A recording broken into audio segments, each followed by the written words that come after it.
ஆண்டவரும் இரட்சகருமாகிய இயேசு கிறிஸ்துவின் ஈடு எண்ணற்ற நாமத்தில் இந்த சந்தோஷ நேர நிகழ்ச்சியின் வாயிலாய் உங்களை சந்திப்பதிலே நான் பெருமகிழ்ச்சி அடைகிறேன். கர்த்தர் தாமே ஒவ்வொருவரையும் ஆசீர்வதிப்பாராக. இந்த சேனல்ல கொடுக்க போகிற தேவ செய்திகள், கொடுத்து கொண்டிருக்கிற தேவ செய்திகள் உங்களுக்கு மிகுந்த பலனாகவும் ஆசீர்வாதமாகவும் இருக்கிறதை நினைத்து நான் கர்த்தரை அதிகமாய் ஸ்தோத்தரிக்கிறேன். இந்த வருடத்திலே தேவன் நமக்கு கொடுத்த வாக்குத்தத்த வசனத்தை நாம் தொடர்ந்து தியானித்துக் கொண்டு வருகிறோம். தேவன் மோசையோடு கூட ஒரு உடன்படிக்கை பண்ணினார். யாத்திராகமம் 34ஆம் அதிகாரம் 10வது வேத வசனத்திலே மோசையோடு கூட ஒரு உடன்படிக்கை பண்ணினார். பூமி எங்கும் எந்த ஜாதிகளிடத்திலும் செய்யப்படாத அதிசயங்களை உன் ஜனங்கள் எல்லாருக்கும் முன்பாக நான் செய்வேன். உன் ஜனங்கள் எல்லாரும் கர்த்தருடைய செய்யை காண்பார்கள். நான் உன்னோடு கூட இருந்து செய்யும் காரியம் பயங்கரமாயிருக்கும் என்று மோசையோடு உடன்படிக்கை பண்ணினார். அதே உடன்படிக்கை தான் தேவன் நம்மளோடு கூட செய்து உன் கண்கள் அதிசயங்களை காணும் என்று தேவன் நம்மளோடு கூட பேசிக்கொண்டே இருக்கிறார். இந்த நாட்களிலும் அதையே தான் நாம் பேசிக்கொண்டு ஆண்டவர் நம்மளோடு கூட பேசுகிற வேத வசனத்தை நம்ம தியானிக்க போகிறோம். கிட்டத்தட்ட இந்த உன் கண்கள் அதிசயங்களை காணும் என்று சொல்லி ஒரு 10 தலைப்புகளிலே தேவன் தொடர்ந்து நம்மளோடு கூட பேசிக்கொண்டு வந்தார். அதில ஒரு தலைப்பில் பேசினார், நீங்கள் மறுரூபம் ஆகிற பொழுது உங்கள் கண்கள் அதிசயங்களை காணும் என்று சொன்னார்.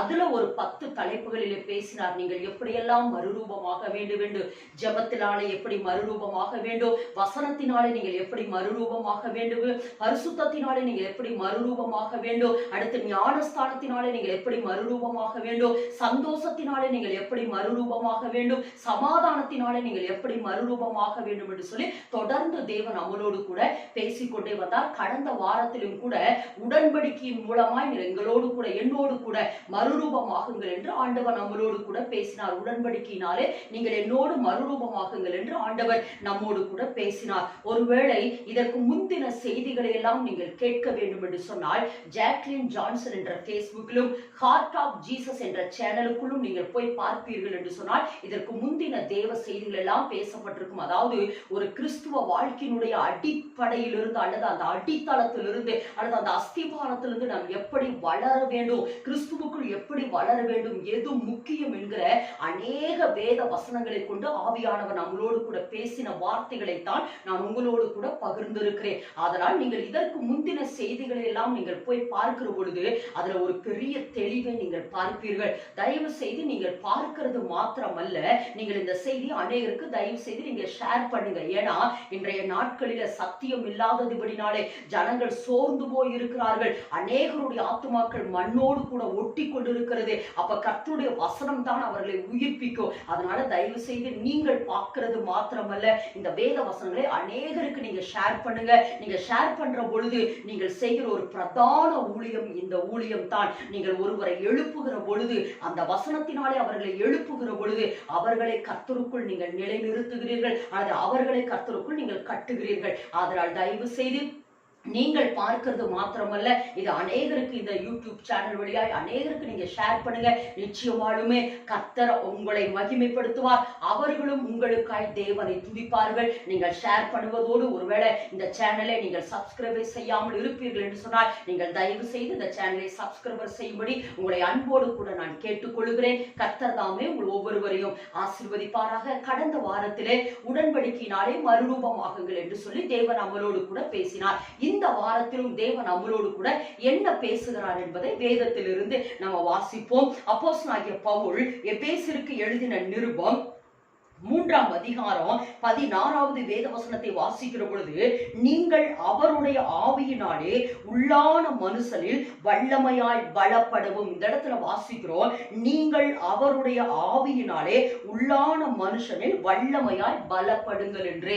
அதாவது அப்போஸ்தலனாகிய பவுல் எபேசு சபைக்கு எழுதுகிற வார்த்தை இந்த இடத்துல வாசிக்கிறோம் என்னவென்றால், நீங்கள் அவருடைய ஆவியினாலே நீங்கள் என்ன செய்யலாங்க, பலப்படுங்கள் என்று சொல்லுகிறார். இந்த வாரத்திலும் தேவன் நம்மளோடு கூட பேசுகிற வார்த்தையினுடைய தலைப்பு, பரிசுத்த ஆவியினாலே மறுரூபமாகுங்கள், உங்கள் கண்கள் அதிசயங்களை காணும். நிறைய விஷயத்துல நம்ம மறுரூபமாகணும். கடைசியாய் ஆவியானவர் நம்ம மறுரூபமாக வேண்டிய காரியத்தை சொல்லிக் கொடுக்கிறது என்னவென்று சொன்னால், பரிசுத்த ஆவியினாலே நீங்கள் மறுரூபமாகுங்கள், உங்கள் கண்கள் அதிசயங்களை காணும் என்று சொல்லி இந்த வாரத்திலே தேவன் நம்மளோடு கூட பேசுகிறார். இந்த வசனத்துல வாசிக்கிற பொழுது, நீங்கள் அவருடைய ஆவியினாலே, எவருடைய ஆவியினாலே, மேல் வேத வசனத்தை வசனத்தை வாசிக்கிற பொழுது கர்த்தராகிய இயேசு கிறிஸ்துனுடைய பிதாவை நோக்கி முழங்கால் படியிட்டு, இந்த இடத்துல வாசிக்கிறோம் கர்த்தராகிய இயேசு கிறிஸ்துவை நோக்கி நீங்கள் முழங்கால் படியிட்டு என்று சொல்லுகிறார். அதாவது நீங்கள் முழங்கால் படியிட்டு அப்படின்னு சொல்லிட்டு அடுத்து சொல்றாரு அவருடைய ஆவியினாலே. அப்போ அவருடைய ஆவியினாலே அப்படி என்று இந்த இடத்துல சொல்லப்படுகிறது. யாருடைய ஆவி என்று சொன்னால்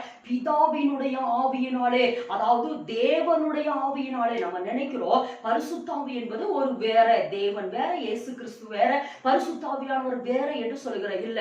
மூவரும் திரித்துவ தெய்வங்கள், மூன்று பேரும் ஒரே தேவனை தான் குறிக்கிறது. அதுல மூன்று பிரிவாக இருக்கிறது. ஒன்று ஆவி, ஆத்மா, சரீரம் என்பது போல தேவன்ல மூன்று காரியம் இருக்கிறது. பிதா, இயேசு கிறிஸ்து, ஆவியானவர். அப்போ நமக்குள்ள வாசம் பண்ணுகிறது வேற ஆவி கிடையாது. அது யார் என்று சொன்னால் தேவனுடைய ஆவிதான். தேவனுடைய ஆவியை தான் நம்ம பரிசுத்தாவி, பரிசுத்தாவியானவர், பரிசுத்தாவியானவர் என்று நம்ம சொல்லுகிறோம். அதனால்தான் ரோமர்ல நம்ம வாசிக்கிற பொழுது, ரோமர் 8ஆம் அதிகாரத்துல நம்ம வாசிக்கிற பொழுது பவுல் சபைக்கு சொல்லுகிற பொழுது சொல்லுகிறார். ரோமர் 8ஆம் அதிகாரம் 9வது வேதவசனம், தேவனுடைய ஆவி உங்களில் வாசமாய் இருந்தால் நீங்கள் மாமிசத்துக்கு உட்பட்டவராய் இராமல் ஆவிக்கு உட்பட்டவராய் இருப்பீர்கள். அதாவது தேவனுடைய ஆவி உங்களுக்குள் வாசமாய் இருந்தால். அடுத்து நம்ம 14 நம்ம வாசிக்கிற பொழுது மேலும் எவர்கள் தேவனுடைய ஆவியினாலே நடத்தப்படுகிறார்களோ அவர்கள் தேவனுடைய புத்திரராயிருக்கிறார்கள். அப்போ நமக்குள்ள வாசம் பண்ணுகிறது வேற யாருடைய ஆவியும் கிடையாது, தேவனுடைய ஆவியானவர் தான் நமக்குள் வாசம் பண்ணுகிறார். அந்த ஆவியை தான் நம்ம பரிசுத்தாவி என்று சொல்கிறோம். ஒரு சிலர் ஐயோ பரிசுத்தாவியே எனக்கு வேண்டாம், பரிசுத்த அபிஷேகமே எனக்கு வேண்டாம் அப்படின்னு சொல்லி ரொம்ப அந்த பரிசுத்தாவியை குறித்து பயப்படுகிறார்கள். ஆனால் இந்த உலகத்திலே வாழுகிறது நமக்கு தேவையான ஒன்று என்னவென்று சொன்னால், தேவன் நம்மளை நடத்த வேண்டும் என்று சொன்னால் தேவனுடைய ஆவி நமக்குள் வர வேண்டும். 1 கொரிந்தியர்ல நம்ம வாசிக்கிற பொழுது நீங்கள் தேவனுடைய ஆலயமாய் இருக்கிறீர்கள், தேவனுடைய ஆவியானவர் உங்களுக்குள் வாசமாய் இருப்பதினால் அப்படி என்று வாசிக்கிறோம். தேவனுடைய ஆவி நமக்குள்ள இருந்தா தான் அது தேவனுடைய புத்திரர்கள் என்று அழைக்கப்படுகிறோம். அப்ப எனக்கு அருமையான தேவஜனமே, பரிசுத்தாவியானவர் என்பது வேற யாரும் கிடையாது. அது யார் என்று சொன்னால் பரிசுத்தாவியானவர் என்பது தேவனுடைய ஆவிதான். பழைய ஏற்பாட்டின் காலத்துல நம்ம வாசிக்கிற பொழுது, அதாவது பழைய ஏற்பாட்டின் காலத்துல சிம்சோன் மேல் தேவனுடைய ஆவியானவர் இறங்கினார், சவுல் மேல் தேவனுடைய ஆவியானவர் இறங்கினார், அசரியா மேல் தேவனுடைய ஆவியானவர் இறங்கினார், சகரியா மேல் தேவனுடைய ஆவியானவர் இறங்கினார் என்று சொல்லி நிறைய பேர்கள் மேல ஆவியானவர் என்ன செய்தார், இறங்கினார். அதாவது பழைய ஏற்பாட்டின் காலத்துக்கும் புதிய ஏற்பாட்டினுடைய காலத்துக்கும் என்ன வித்தியாசம் அப்படின்னா, பழைய ஏற்பாட்டின் காலத்துல ஆவியானவர் வந்து வந்து வந்து வந்து போவார். அதாவது சிம்சோன் மேல சிம்சோன் ஒரு காரியத்தை செய்ய வேண்டும் என்று சொன்னார், அல்லது ஒரு காரியத்தை நிகழ்த்த வேண்டும் என்று சொன்னால் ஆவியானவர் வருவார், அவர் அந்த காரியத்தை செய்து முடித்து விட்டு போய்விடுவார். அடுத்து சவுல் மேல வருவார், போய் அந்த காரியம் முடிந்த உடனே போய்விடுவார். இப்படித்தான் ஆவியானவர் வந்து வந்து வந்து போகிறவராய் இருந்தார். ஆனால் புதிய ஏற்பாட்டின் காலம் அப்படி கிடையாது.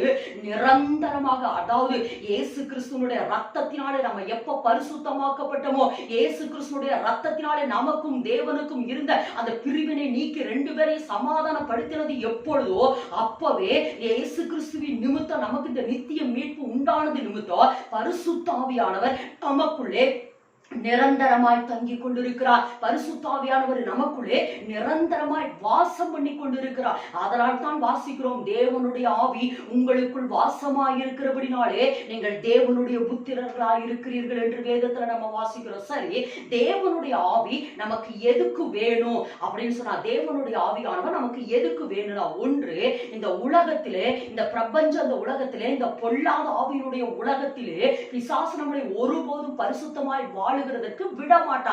அப்போ நம்ம பரிசுத்தமாய் வாழுகிறதுக்கு எது தேவைனா, பரிசுத்தாவியானவர் நமக்கு தேவை. ஒன்று, நம்ம பரிசுத்தமாய் வாழுகிறதுக்கு பரிசுத்தாவியானவர் தேவை. இரண்டாவது, தேவனுடைய சித்தத்தை விளங்கி கொண்டு வாழுகிறதுக்கு நமக்கு பரிசுத்தாவியானவர் தேவை. மூன்றாவது, எல்லாவற்றுக்கும் மேலாக எல்லாவற்றிலும் முற்றிலும் ஜெயம் கொள்ளுகிறவர்களாக நம்ம வாழுவதற்காக, எல்லாவற்றிலும் முற்றிலும் ஜெயம் கொண்டவர்களாகவும், ஜெயம் கொண்டவர்கள் எல்லாவற்றையும் சுதந்திரிப்பார் என்று வெளிப்படுத்த வேதத்துல வாசிக்கிறோம். அப்ப ஜெயம் கொண்டு எல்லாவற்றையும் நம்ம சுதந்திரித்துக் கொள்கிறதுக்கு யார் நமக்கு தேவை என்று சொன்னால் பரிசுத்தாவியானவர் நமக்கு தேவை. பரிசுத்தாவியானவர் நமக்கு தேவை. வேதத்துல நம்ம வாசிக்கிற பொழுது, அப்போஸ்தல புத்தகத்துல நம்ம வாசிக்கிற பொழுது, சீசர்கள் மேலெல்லாம் பரிசுத்தாவியானவர், அதாவது பரிசுத்தாவியானவர் இறங்குவதற்கு முன்பாக அல்லது பரிசுத்தாவினாலே சீசர்கள் நிறையப்படுவதற்கு முன்பாக அவர்கள் தோல்வியினால வாழ்ந்தார்கள், பயத்தினாலே வாழ்ந்தார்கள், ஒளிந்து கொண்டு வாழ்ந்தார்கள், இதெல்லாம் வாழ்ந்தார்கள். ஆனால் மேல் வீட்டறையிலே அப்போஸ்தலர் 2ஆம் அதிகாரத்தை வாசிக்கிறோமே, மேல் வீட்டறையிலே பரிசுத்தாவியானவர் எப்பொழுது அவர்கள் மேல் இறங்கினாரோ அவர்களுக்குள் தேவனை குறித்த ஒரு தைரியம் வந்தது. இந்த உலகத்துல நம்மளால ஜெயிக்க முடியும் என்கிற அந்த தைரியம் அவர்களுக்குள் வந்தது. பாவத்தை விட்டு விலகி இருந்தார்கள். எல்லாவற்றுக்கும் மேலாக தேவனுடைய சித்தத்தை விளங்கி கொண்டு சுவிசேஷத்தை தைரியமாய் அறிவிக்கிறவர்களாக அவர்கள் இருந்தார்கள். அதனால் தான் வேதத்துல நம்ம வாசிக்கிறோம், பேதுரு பரிசுத்தாவினாலே நிறையப்பட்டிருந்தான், ஸ்தேவான் பரிசுத்தாவினாலே நிறையப்பட்டிருந்தான், பவுல் பரிசுத்தாவினாலே நிறையப்பட்டிருந்தான், சீசர்கள் பரிசுத்தாவினாலே நிறையப்பட்டிருந்தார்கள். அப்போஸ்தலர் 2ஆம் அதிகாரத்தில் வாசிக்கிற பொழுது எல்லா ஜனங்கள், அப்போஸ்தலர் 10ஆம் அதிகாரத்தில் வாசிக்கிற பொழுது திரளான ஜனங்கள் எல்லாரும் பரிசுத்தாவினாலே நிறையப்பட்டிருந்தார்கள்.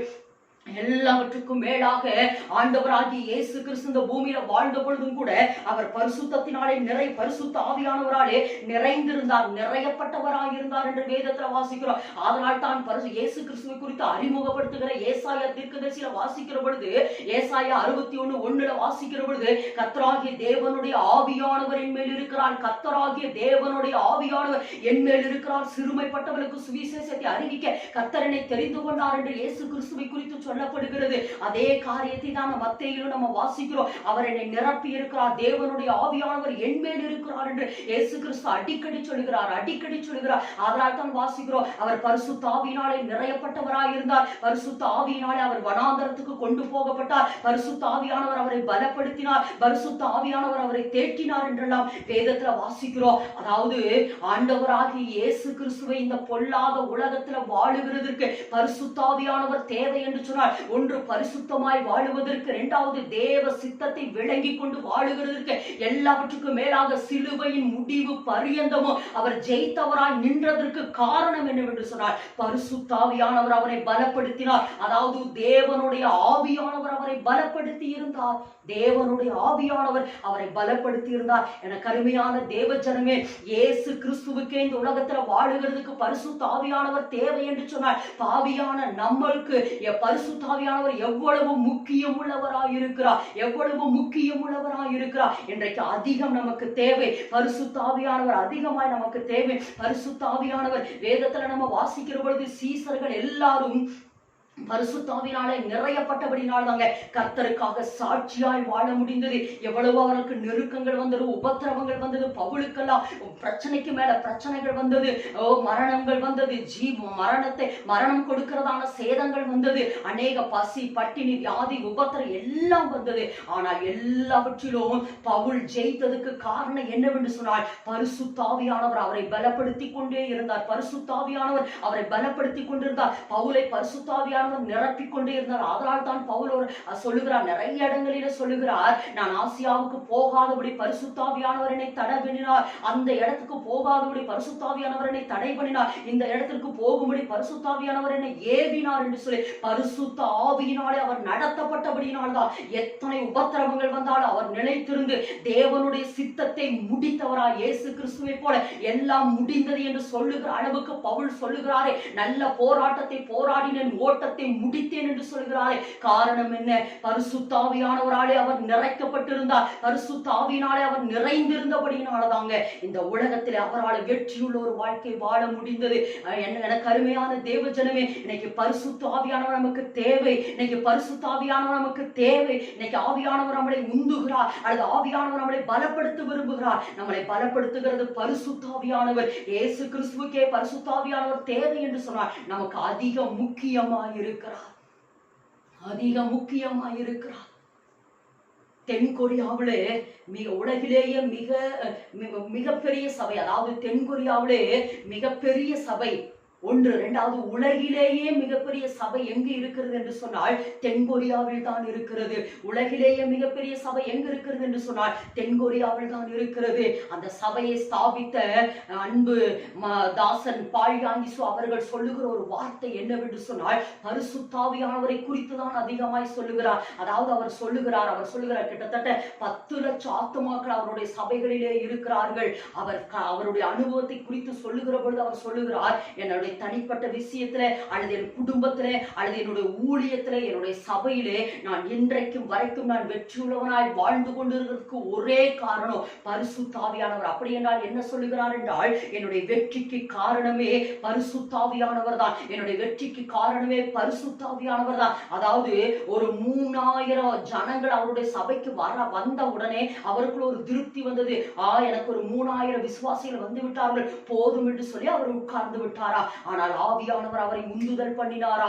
ஆவியானவர் அவர் உந்துதல் பண்ணி இத்தனை ஜனங்களுக்கு மாத்திரமல்ல, இன்னும் அநேக ஜனங்களுக்கு நான் உன்னை தெரிந்தெடுத்திருக்கிறேன் என்று சொல்லி அவரை மறுபடியும் உற்சாகப்படுத்த அந்த 3000 ஜனங்கள், 3 லட்சம் ஜனங்கள், அதுக்கப்புறம் 5 லட்சம் ஜனங்கள், அதுக்கப்புறம் 10 லட்சம் ஜனங்கள், இப்படி ஜனங்களுக்கு மேல பெருகிக் கொண்டே இருந்ததுக்கு அவர் சொல்லுகிற காரணம், மாமிசம் பலகீனம் உள்ளது, ஆவியோ உற்சாகம் உள்ளது. நான் என்னுடைய மாமிச பலத்தினாலே பார்த்த பொழுது அது எனக்கு பலகீனமா இருந்தது. ஆனால் ஆவியானவருடைய துணையோடு நான் பார்த்த பொழுது அல்லது ஆவியானவர் என்னை பலப்படுத்தின பொழுது இந்த 10 லட்சத்துக்கு மேற்பட்ட ஆத்துமாக்களை என் சபையிலே கொண்டு வர முடிந்தது. அதுக்கு காரணம் யார் என்று சொன்னால் பரிசுத்தாவியானவர். என்னுடைய வெற்றிக்கு யார் காரணம் என்றால் பரிசுத்தாவியானவர் என்று சொல்லிவிட்டு அவர் சொல்லுகிறார், ஒரு காலத்துல பரிசுத்த ஆவியானவர் என்பது என்னுடைய அனுபவம் என்று மாத்திரம் தான் நினைத்துக் கொண்டிருந்தேன். பரிசுத்த ஆவியானவர் என்பது ஒரு அனுபவம் என்று நினைத்துக் கொண்டிருந்தேன். ஆனால் அதற்கு பின்புதான் எனக்கு தெரிந்தது பரிசுத்த ஆவியானவர் என்பது ஒரு ஆள் தத்துவம் உடையவர். பரிசுத்த ஆவியானவர் என்பது ஒரு ஆள் தத்துவம் உள்ளவர் என்பதை நான் அறிந்து கொண்டேன். எத்தனையோ முறை பரிசுத்த ஆவியானவரை நான் அசட்டை பண்ணி இருக்கிறேன். எத்தனையோ முறை பரிசுத்த ஆவியானவரை நான் துக்கப்படுத்தி இருக்கிறேன். இதெல்லாம் என்னுடைய பலத்தில் தான் நடக்கிறது என்று எத்தனையோ முறை பரிசுத்த ஆவியானவரை நான் அசட்டை பண்ணி விளக்கி இருக்கிறேன். ஆனால் எத்தனையோ முறை பரிசுத்தாவியானவர் என்னை விட்டு தூரமாய் போய் துக்கப்பட்டு இருக்கிறதை நான் உணர்ந்திருக்கிறேன். ஆனால் ஒரு நாள் நான் பரிசுத்தாவியானவரை வரவேற்று நீர் எனக்கு நல்ல நண்பராக இருக்க வேண்டும் என்று சொல்லி நான் கேட்டுக்கொண்டேன். அதிலிருந்து பரிசுத்தாவியானவர் எனக்கு நல்ல நண்பராய் மாற்றினார். எனக்கு எதெல்லாம் கடினமாய் இருந்ததோ, எதெல்லாம் நான் தோற்று போய் விடுவேன் என்கிற பயம் எனக்குள் இருந்ததோ, ஆனால் நாளடைவிலே பரிசுத்தாவியானவர் என்னை பலப்படுத்த எனக்கு கடினமாய் இருந்ததெல்லாம் லகுவாய் இருந்தது. எதெல்லாம் எனக்கு முடியாது என்று சொன்னனோ அதையெல்லாம் முடிய பண்ணும்படியாய் பரிசுத்தாவியானவர் என்னை பலப்படுத்தினார் என்று சொல்லுகிறார். அதற்கு பின்பு பரிசுத்தாவியானவரை நான் நல்ல நண்பராக நான் ஏற்றுக்கொண்டேன். பரிசுத்தாவியானவர் எனக்கு ஒரு நல்ல நண்பராக ஏற்றுக்கொண்டேன். பரிசுத்தாவியானவரோடு கூட நல்ல ஒரு ஐக்கியத்தை நான் உண்டாக்கி கொண்டேன். காலை எழுந்தவுடனே பரிசுத்தாவிக்குள்ள நிரம்பி பரிசுத்தாவியானவரை வரவேற்று இன்னைக்கு பரிசுத்தாவியானவரை நீரும் நானும் என்ன செய்ய வேண்டும், நம்ம 2 பேரும் இணைந்து என்ன செய்ய வேண்டும், என் மேலே இருந்து நீர் என்னோடு கூட இருந்து நீர் என்ன செய்ய போகிறீர் என்று ஒவ்வொரு நாள் அதிகாலையில் கேட்டு ஒவ்வொரு காரியங்களையும் நான் நடத்தியபடினாலே இன்றைக்கு நான் ஒரு ஜெயமுள்ள வாழ்க்கை வாழ்ந்து கொண்டிருக்கிறேன் என்று அருமையான தென்கொரியா பட்டணத்திலே பெரிய ஒரு சபையை நடத்தி கொண்டிருக்கிற பால் யாங்கிசு அவர்கள் தன்னுடைய அனுபவத்தை சொல்லுகிறார்கள். அதனால் அவர் சொல்லுகிறார், பரிசுத்த ஆவியானவர் என்பது நல்ல நண்பர் என்று சொல்லுகிறார். பரிசுத்த ஆவியானவர் என்பது நமக்கு ஒரு நல்ல பங்குதாரர் என்று சொல்லுகிறார். எல்லாவற்றுக்கும் மேலாக பரிசுத்த ஆவியானவர் எனக்கு ஒரு நல்ல வாகனமாயிருக்கிறார்.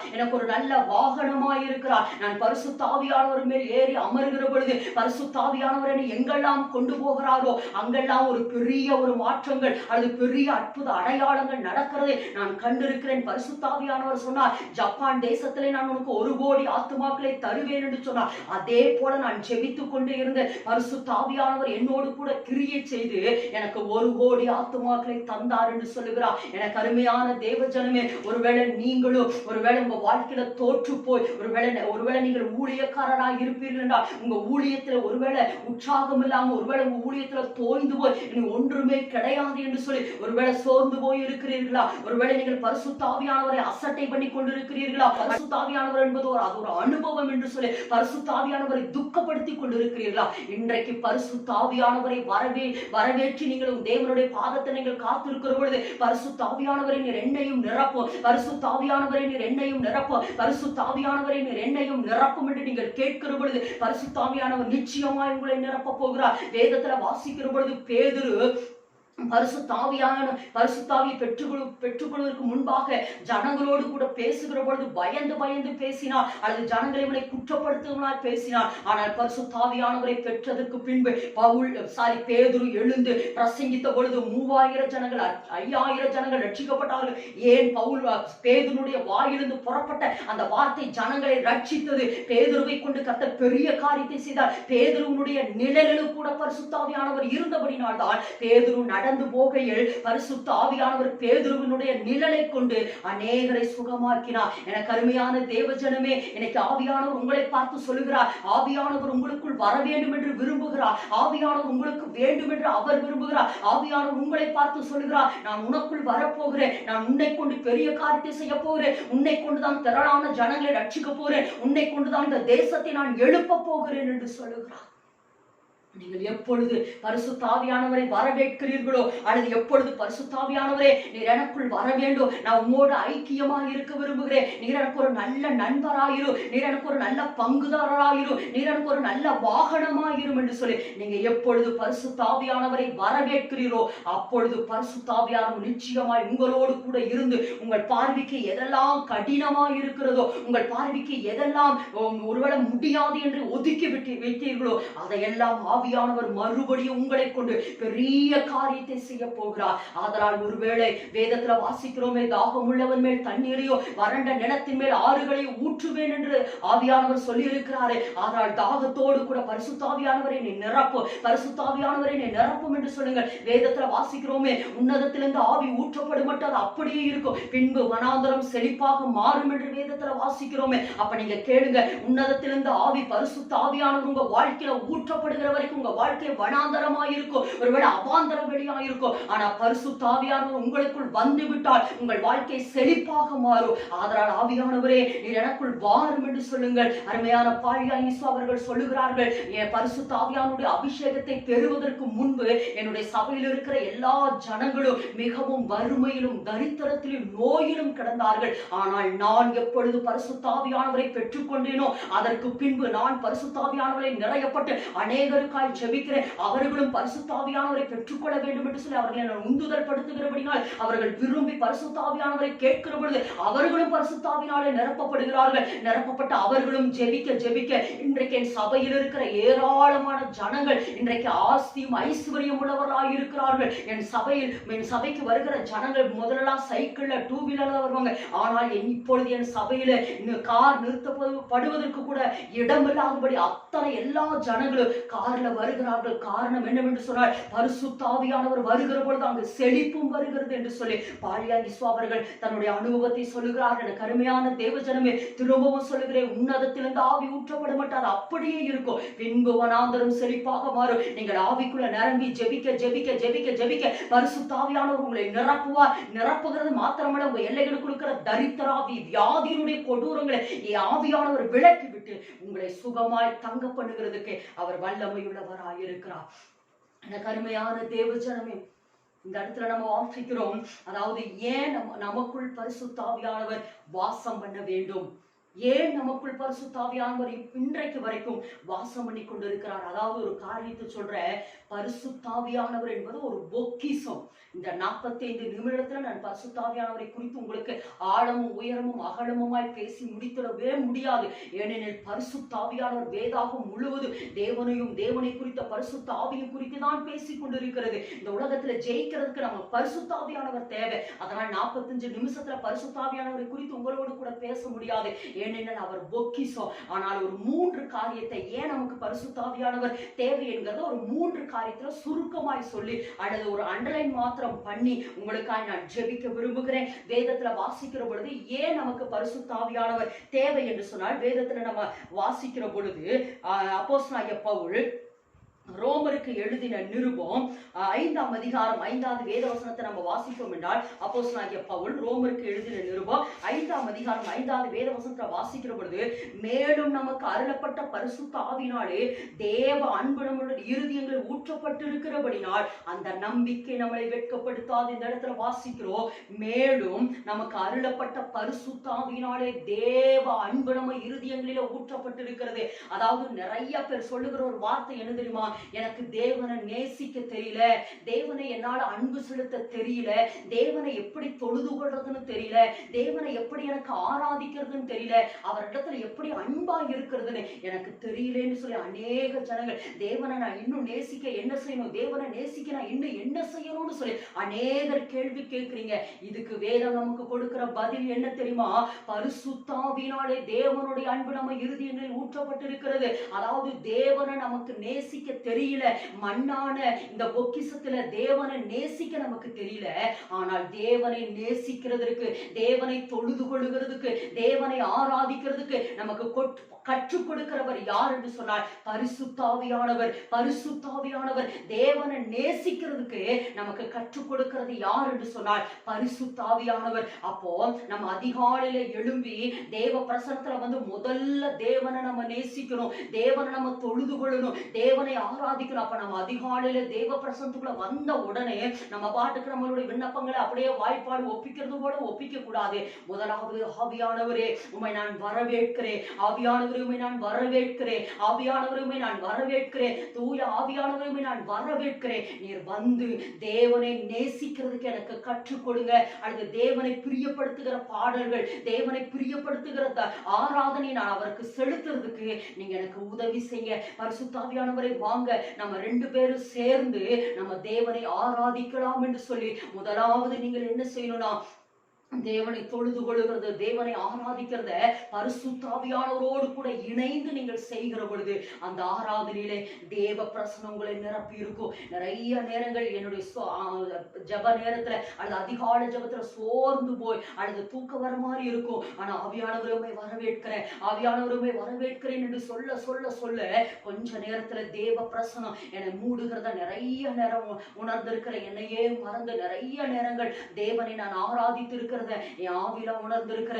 ஒரு சில நேரங்கள் ஏதாவது ஒரு காரியத்தை நான் செய்தது நிமித்தம் தேவனின் மேல துக்கமா இருப்பார், தேவனின் மேல துக்கமா இருப்பார். அதனால நான் எவ்வளவு தேவனை ஆராதித்தாலும் அந்த பிரசனத்தை என்னால உணர முடியாது. ஆனா நிறைய நேரங்களில் அனுபவத்துல சொல்ற, நிறைய நேரங்கள் பக்கத்துல ஆவியானவர் அமர்ந்து இந்த பாட்டை பாடு, இந்த வார்த்தை சொல்ல, அநேக நேரம் என்ன சொல்ல சொன்ன வார்த்தை என்ன தெரியுமா? தேவனே நான் உங்க பிள்ளை, ஏசப்பா நான் உங்க பிள்ளை, எப்படியாவது என்னை எழுப்புங்க, எப்படியாவது என்ன எழுப்புங்க, நான் உங்க பிள்ளை, உங்க பிள்ளை. இந்த வார்த்தை எனக்கு ஆவியானவர் நிறைய முறை கற்றுக் கொடுத்திருக்கிறார். நிறைய முறை நான் சொல்லுவேன், நான் உங்க பிள்ளை ஏசப்பா, ஏசப்பா நான் உங்க பிள்ளை ஆண்டவரே அப்படின்னு நிறைய நேரம் சொல்லி முடிக்கும் பொழுதே தேவ பிரசனை மூடி இருக்கிறத நான் உணர்ந்திருக்கிறேன். தேவனோடு மறுபடியும் அந்த ஐக்கியப்படுகிறத உணர்ந்திருக்கிறேன். தேவனை தொழுது கொள்ளுகிற பொழுது அந்த தேவ பிரசனம், அந்த தேவ பிரசனத்தோடு தேவனுடைய வார்த்தையும் வெளிப்பட்டு இருக்கிறத நிறைய நேரம் உணர்ந்திருக்கிறேன். எனக்கு அருமையான சகோதரனே, எனக்கு அருமையான சகோதரியே, ஒருவேளை ஏன் உங்களுக்கு அதிகால ஜப சோர்வா இருக்குது தெரியுமா? ஏன் உங்களுக்கு அதிகால ஜபத்துல ரொம்ப நேரம் ஜபம் உங்களால ஓட்ட முடியல தெரியுமா? அல்லது அந்த அதிகால ஜபத்துல ரொம்ப நேரம் தேவ பிரசனத்துல உங்களால காத்திருக்க முடியல. காரணம் என்னவென்று சொன்னால் நீங்கள் தனித்து ஆராதிக்கிறபடினால. ஆனா நீங்க கேட்கணும், ஆவியானவரே வாங்க நம்ம 2 பேரும் தேவனை தொழுது கொள்ளலாம். அப்ப தேவனுக்கு பிடித்த பாடல்களை அல்லது தேவனை உயர்த்துகிற பாடல்களை, தேவனை ஆராதிக்கிற பெரிய பெரிய பெரிய தேவனுடைய நாமத்தை உயர்த்தி உயர்த்தி பிடிக்கிற ஆராதனை பாடல்களை ஆவியானவர் நமக்குள்ள வைப்பாரு. அந்த சூழ்நிலைக்கு ஏதுவாக ஆவியானவர் வைக்கிற பொழுது நம்ம ஆவியானவரோடு கூட இணைந்து ஆராதிக்கிற பொழுது அந்த தேவ பிரசனத்தை உணர முடியும். தேவன் மகிமைப்பட்டு இருக்கிறத நிறைய நேரம் நான் உணர்ந்திருக்கிறேன். அப்போ தேவனை நேசிக்க வைக்கிறதுக்கு நமக்கு உதவி செய்கிறவர் யார் என்று சொன்னால் பரிசுத்த ஆவியானவர். அதனால் தயவு செய்து பரிசுத்த ஆவியானவர் எனக்குள் வாரும் என்று நீங்கள் சொல்லுகிற பொழுது நிச்சயமாலுமே பரிசுத்த ஆவியானவர் உங்களை நிரப்புவார். தேவனுக்கு பிடித்த ஆராதனைகளை செலுத்துகிறதுக்கு பரிசுத்த ஆவியானவர் உங்களுக்கு உதவி செய்வார். 2வது பரிசுத்த ஆவியானவர் நமக்கு எதற்கு தேவை என்று சொன்னால் பவுல் ரோமருக்கு எழுதின 8ஆம் அதிகாரம் 26வது வேதவசனத்தை வாசிக்கிற பொழுது அந்தபடியே ஆவியானவரும் தமது பலகீனங்களில் நமக்கு உதவி செய்கிறார். நாம் ஏற்றபடி வேண்டிக் கொள்ள வேண்டியது இன்னதென்று அறியாதிருக்கிறபடினாலே ஆவியானவர் தாமே வாக்கு கிடங்காத பெருமூச்சோடு நமக்காக வேண்டுதல் செய்கிறார்.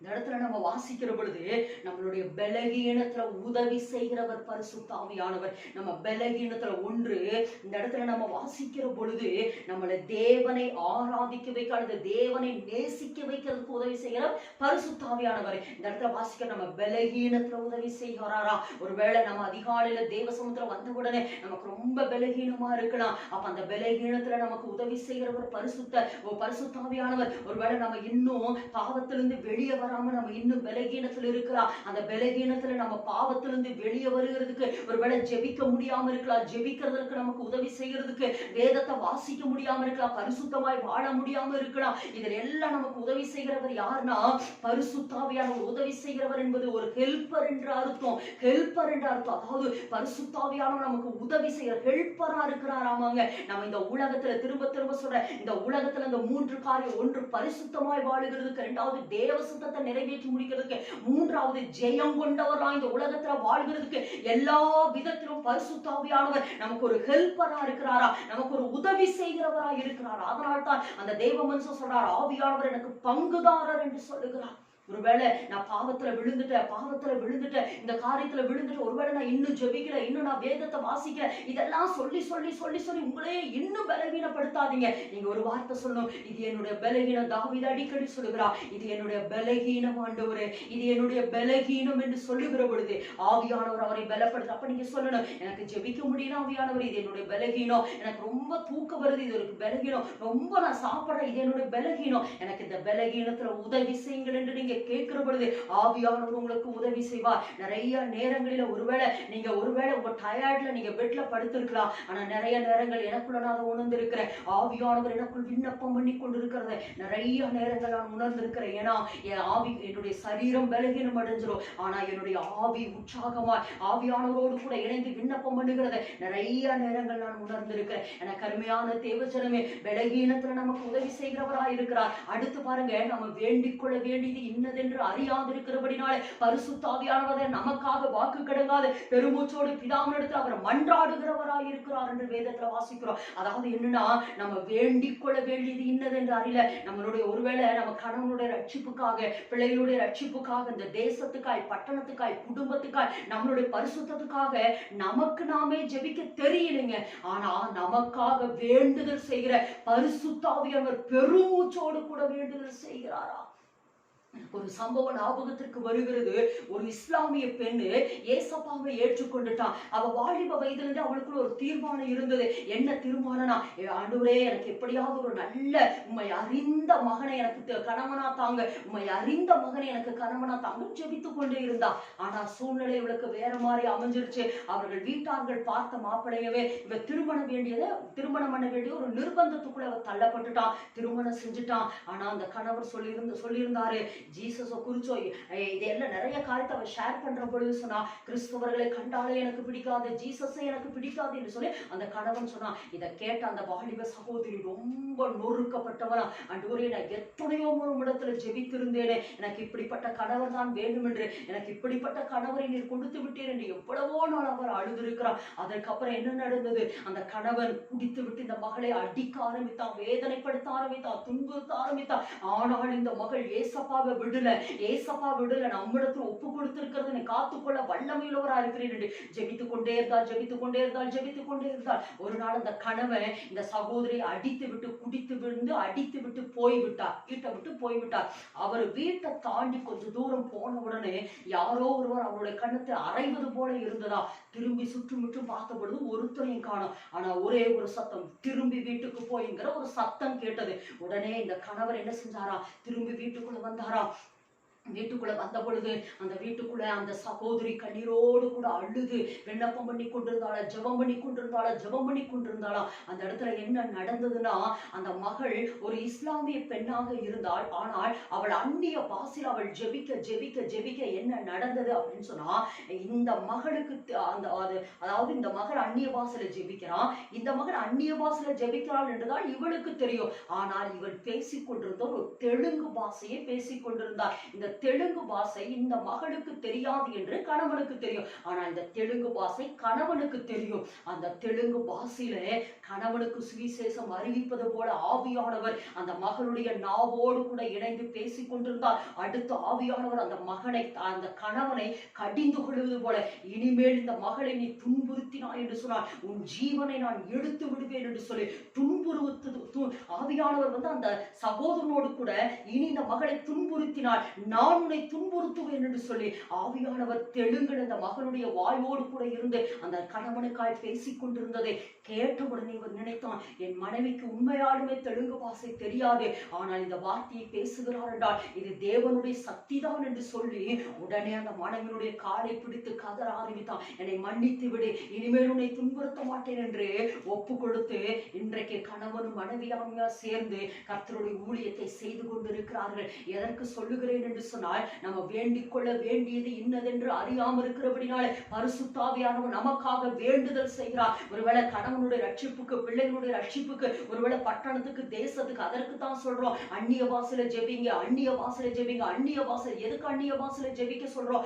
ஏன் அந்நிய பாஷையில ஜெபிக்க சொல்லுகிறோம் என்று சொன்னால், அந்நிய பாஷையில நம்ம ஜெபிக்கிற பொழுதுதான் ஆவியானவர் நம்ம நாவோடு கூட இணைந்து நமக்கு அறியாத பாஷையிலே பிதாவை நோக்கி அவர் வேண்டுதல் செய்கிறவராயிருக்கிறார். அவர் வேண்டுதல் செய்கிறவராயிருக்கிறார். அப்ப அந்த வேண்டுதலுக்கு பிதா உடனே பதில் செய்கிறவராயிருக்கிறார். எனக்கு அருமையான தேவ ஜனமே, ஆதலால் தான் சொல்லுகிறோம், ஒருவேளை உங்க கணவனுக்காக நீங்க ஜெபிக்கிற பொழுது அந்நிய பாஷையில ஜெபிங்க. ஒருவேளை உங்க கணவனுக்காக நீங்க எப்படி ஜெபிக்கணும் உங்களுக்கு தெரியாம இருக்கலாம். ஆனா நீங்க அந்நிய பாஷையில ஜெபிக்கிற பொழுது ஆவியானவர் உங்கள் நாவோடு கூட இணைந்து உங்க கணவனுக்காக எப்படி ஜெபித்தால் அவர் ரட்சிக்கப்படுவார் என்பதை அறிந்து ஆவியானவர் விண்ணப்பம் பண்ற பொழுது பிதா நமக்காக பதில் செய்கிறதுக்கு அவர் வல்லமையுள்ளவராய் இருக்கிறார். அதனால் இரண்டாவது ஆவியானவர் சொல்லுகிற ஒரு வார்த்தை என்னவென்று சொன்னார், ஆவியானவர் நமக்கு எதுக்கு தேவை என்று சொன்னார், நமக்காக பிதாவினிடத்துல பரிந்து பேசுகிறவர் மாத்திரமல்ல, நமக்காக வேண்டுதல் செய்கிறவராய் இருக்கிறார். அதனால் ஆவியானவரே நீர் எனக்குள் மாறும், எனக்கு ஜெபிக்க கற்றுக்கொடு, இந்த காரியத்துக்கு எப்படி ஜெபிக்கிறது என்று நீங்கள் கேட்கிற பொழுது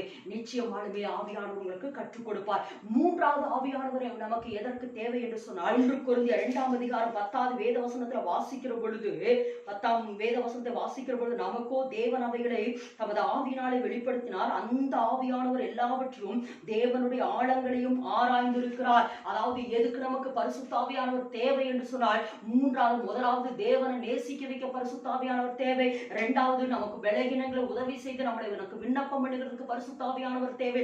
மூன்றாவது தேவனுடைய ஆழங்களை குறித்து நமக்கு சொல்லிக் கொடுக்கிறவர் பரிசுத்த ஆவியானவர். அதாவது என்னை குறித்த ஆழம் என்ன, என்னை குறித்த திட்டம் என்ன, என்னை குறித்த தீர்க்க தரிசனம் என்ன, என்னை குறித்த தேவனுடைய ஆழங்கள் என்ன என்கிறதை எனக்கு விளக்கி காட்டுகிறது யார் என்றால் பரிசுத்த ஆவியானவர். ஏனெனில் அந்த 9வது வேத வசனத்துல நம்ம வாசிக்கிற பொழுது, 1 கொரிந்தியர் 2 அதிகாரம் 10வது வேத வசனத்துல வாசிக்கிற பொழுது 9வது வேத வசனம், எழுதி இருக்கிறபடி தேவன் தம்மில் அன்பு கூறுகிறவர்களுக்கு ஆயத்தம் பண்ணினவைகளை கண் காணவும் இல்லை, காது கேட்கவும் இல்லை, மனுஷனுடைய இருதயத்தில் தோன்றவும் இல்லை, நமக்கோ தேவன் அவைகளை வெளிப்படுத்தினார். அதாவது எழுதி இருக்கிறபடி என்னை குறித்து தேவன் என்ன எழுதி இருக்கிறாரோ அந்த எழுதி இருக்கிறதான தேவ திட்டத்தை ஒருவேளை மற்றவர்கள் அறிந்து கொள்ள முடியாது, கண் காணாம இருக்கலாம், காது கேட்காம இருக்கலாம், ஆனா ஆவியானவர் அதை எனக்கு வெளிப்படுத்துவார். என்னை குறித்த தேவ திட்டம் என்ன, என்னை குறித்த சொப்பனம் என்ன, எனக்கு குறித்த தரிசனம் என்ன, நான் பிற்காலத்தில் எப்படி இருக்க போகிறேன் என்று தேவ ஆவியானவர் அதை எனக்கு சொல்லிக் கொடுக்கிறது மாத்திரமல்ல, அந்த தேவ திட்டத்துக்கு நேராக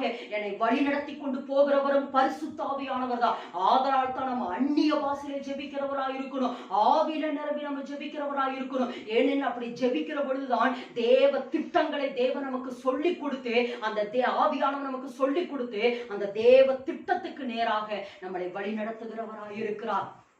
அதாவது ஹட்சன் டெய்லர் என்கிற தேவ மனிதர் அவர் சிறு வயதிலிருந்தே அவருக்குள்ள ஒரு தாகம், ஒரு விருப்பம், அதாவது தேவ ஆவியானவர் அவரை குறித்த திட்டத்தை அவருக்கு வெளிப்படுத்தி இருந்தார். அவருக்கு சின்ன வயசுல இருந்தே ஆசை என்னன்னா, சீனாவுல போய் பிரசங்கம் பண்ணணும், சீனாவுல போய் பிரசங்கம் பண்ணணும் என்று சொல்லி. ஆனால் கொஞ்ச நாட்கள் அவர் ஒரு கொடிதான நோயினால பாதிக்கப்பட்டார், மரண தருவாய்க்குள்ள தள்ளப்பட்டார். அப்ப எல்லாரும் வந்து சொன்னாங்க, அந்த சிறு வயதிலே நீ மரித்து போயிருவ, நீ மரித்து போயிருவன. ஆனா அவர் சொன்னார், இல்ல இல்ல, தேவன் என்னை குறித்து ஒரு திட்டம் வச்சிருக்கிறார். நான் சீனா தேசத்துக்கு போய் நிச்சயமாய் பிரசங்கம் பண்ணுவேன், சீனா தேசத்துல ஒரு எழுப்புதலை கொண்டு வருவேன் என்று அவர் சொல்லிக்கொண்டே இருந்தார். அவர் சொன்னது போலவே தேவன் அந்த வியாதியிலிருந்து அவரை விடுதலையாக்கினார். விடுதலையாக்கினதற்கு பின்பு உண்மையாலுமே அவர் சீனாவில் போய் பிரசங்கித்து, அவர் பிரசங்கித்தது மாத்திரமல்ல, அநேக இங்கிலாந்திலிருந்து அநேக தேவ ஜனங்களை சீனாவுக்கு கொண்டு போய் அவர்களை கொண்டு ஒரு பெரிய எழுப்புதல் அந்தரங்க சபைகளை எல்லாம் அவர் ஹட்சன் டெய்லர் என்கிற தேவ மனிதர் உண்டாக்கினாரா.